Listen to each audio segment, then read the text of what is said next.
Ever stop to think about what's really inside the plastic things you use every day? Probably not often enough. Right, that food wrap, your phone casing, well, turns out there are some hidden ingredients making it all possible. Exactly. And today we're diving into that world specifically, the Global Polyolefin Catalyst Market, based on a pretty comprehensive new report. A deep dive, okay. And this report, it's looking forward. It is. It makes a big prediction. The global market for these catalysts is set to hit $9.82 billion in 2025. Wow, okay. Nearly $10 billion. For people like me, maybe, who aren't deep in material science, what are polyolefin catalysts? Why does that huge number matter? Good question.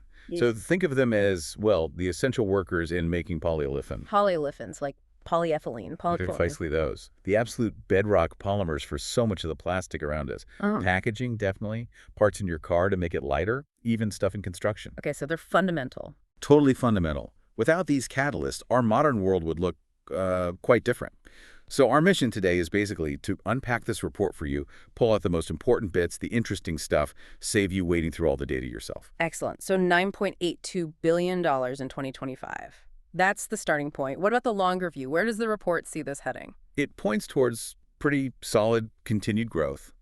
The projection is for the market to reach $14.18 billion by 2033. 14 billion. Okay, and what kind of growth rate is that? That works out to a CAGR, a compound annual growth rate of about 4.70%, starting from 2025 through to 2033. Consistent upward trend. 4.7% average growth per year. Sounds steady. Yeah, and the report gives some historical context, too, looking back from 2021 to now, to sort of show the foundation for that forecast. Got it. Now, I always find the regional picture fascinating. How does this break down globally? Is it even everywhere? Oh, definitely not even. This is where it gets really interesting. For 2025, Asia-Pacific, or APAC, is the clear heavyweight. Okay, how much? Holding roughly 44% of the entire market share. That's about $4.32 billion. 44%. Almost half the market. Exactly. But what's really striking is the growth forecast there.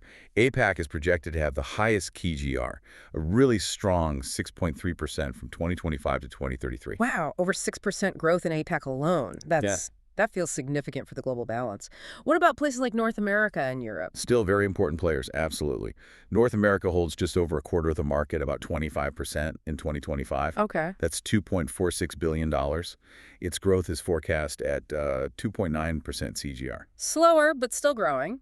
And Europe. Europe's quite close, actually. Over 21% share, which is $2.06 billion in 2025. Yeah. And projected growth is slightly higher than North America at 3.1% CGR. Okay, so established markets, steady growth, but the real acceleration is in APAC. What about other regions? South America, Middle East, Africa? Yeah, they all have their own stories. South America makes up over 3.8%, about $373 million in 2025, and its growth is projected at a healthy 5.0% CGR. 5%, interesting. The Middle East is around 4% share. That's roughly $393 million, with an even slightly better growth outlook at 5.2% CAGR. Okay. And Africa, while starting from a smaller base, about 2.2% share, or $216 million in 2025, is still expected to grow quite well, around 4.4% annually. It's really a diverse picture, isn't it? Different speeds all over the world. Does the report get more granular, like specific countries? It does, yes. So within North America, the U.S. is obviously the major part, estimated at $1.94 billion for 2025. Right. And in APAC, China is huge, $1.81 billion. Yeah. But if you look at the rate of growth, Let me guess, India. you got it. India stands out with a projected CAGR of 8.2%. 8.2%. That really highlights where that APAC dynamism is coming from, partly at least. Exactly. It shows where future demand is likely concentrating. So what's actually driving all this growth globally, and especially in those faster-growing regions? What are the key engines? Well, there are a few big things pushing it forward. One major driver is simply the increasing use of polyolefins across the board. More applications? Yeah, think about packaging. E-commerce keeps booming, right? They need packaging. Then the automotive sector is always trying to make cars lighter for fuel efficiency. Which means more plastics, often. Often, yes. And construction, always needing durable, affordable materials. So basic demand is a huge factor. Makes sense. We just use more of this stuff. What else is fueling the fire? Technology, big time. The catalysts themselves are getting better, smarter. We see huge advancements with things called metallocene and single-site catalysts. Okay, metallocene. What's special about those? Think of older catalysts as maybe a bit blunt. Metallocene are much more precise, working at the molecular level.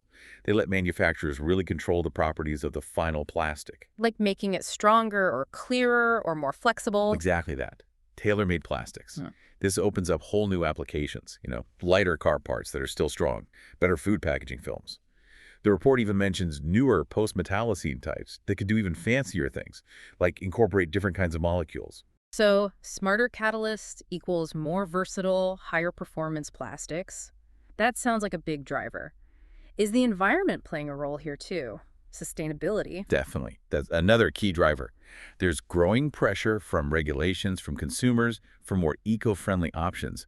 This pushes demand for greener catalysts. How does that translate? Well, the report gives a good example. Nayara Energy in India, they're building a new polypropylene plant, and they specifically chose non-phthalate catalysts from W.R. Grace. Non-phthalate because of health concerns. Precisely, especially for things going into pharmaceuticals or hygiene products.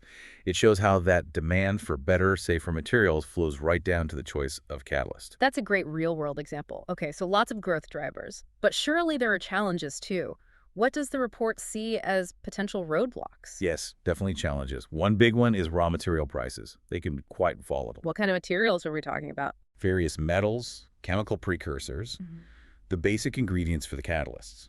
If their prices swing wildly, it makes planning and profitability tricky for the catalyst producers. Right, cost uncertainty. What else? Regulations.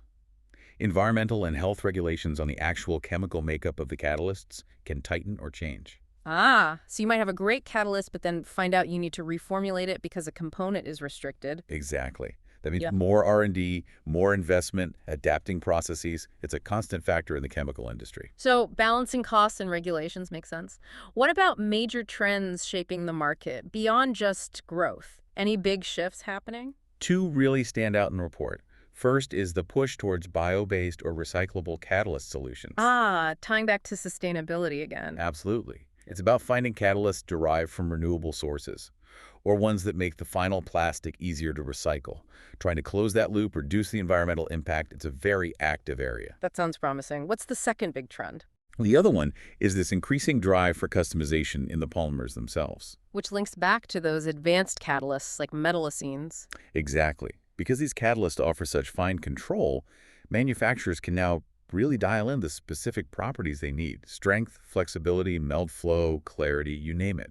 It's moving away from just commodity plastics towards highly tailored materials for very specific jobs. Like bespoke plastics for every application. Kind of, yeah. A tougher car bumper, a thinner but stronger packaging film.